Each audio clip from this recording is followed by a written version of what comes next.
In Bermuda, finishing up the referee course here for the Bermuda Football Association. What have you learned about the culture here in Bermuda from some of these people that are studying to become future referees? The culture is not much different from across the Caribbean. The level of participants is the same level of ability across the region, so to speak. What it takes is to apply oneself, since as we are standardizing the culture in terms of have a uniform approach to refereeing worldwide. Now, obviously, a few of these, this is the first time doing something of this nature. What are some of the things you guys have been instructing them to expect, learn about themselves, and learn about the game?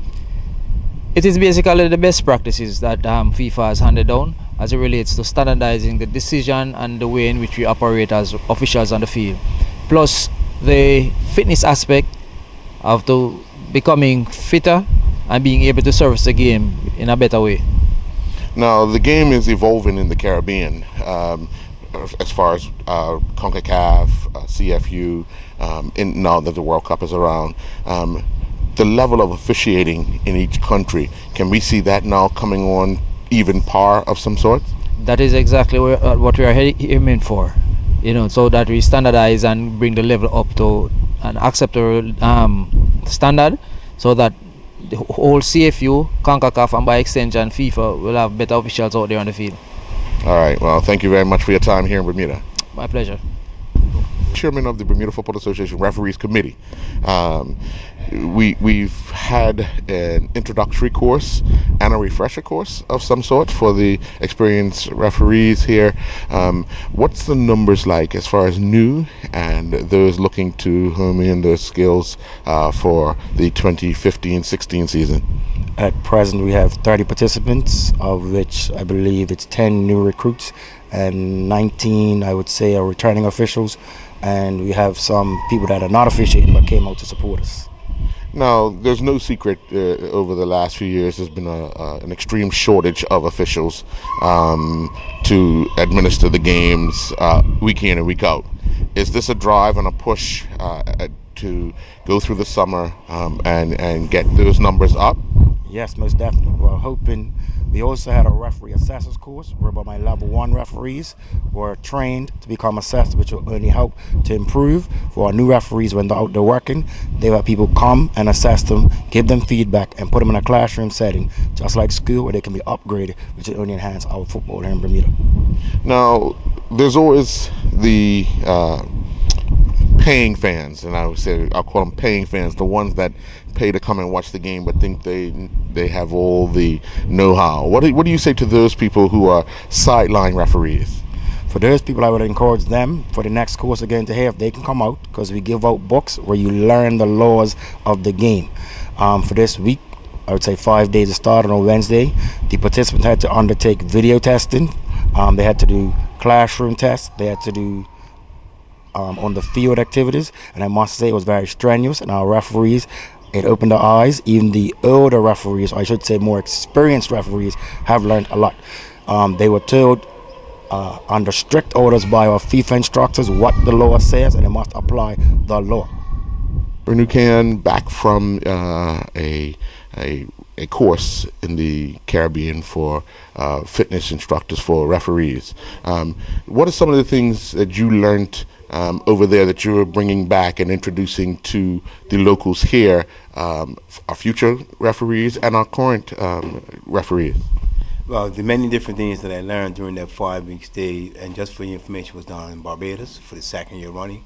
I participated this year after I'm going to Jamaica in 2010, I think it was. Yeah, basically the same course that we took in 2010. But this one here, I went there with the inspiration of coming back to Bermuda and getting our referees prepared, especially the younger chaps, the newer ones coming through, because the referees is a dying breed. But this course that I went on was very helpful. It was a lot of information. Most of it has sunk in, but I just back here to execute it. With our target is to get some guys, younger officials, on the FIFA list, especially in the CFU and the CONCACAF region, But it all starts from grassroots level. I really like to take it into the schools because not everyone's going to be a football player, and there can be some great opportunities for guys that don't really want to play in the team aspect of football, but for refereeing, there's also a team of guys that perform those duties. And myself and Anthony Francis, who went abroad at the same time as me to be the technical instructor, we sat down prior to us going abroad, and we set a plan out. But we too had to go out and get the information to bring it back to serve football here in Bermuda.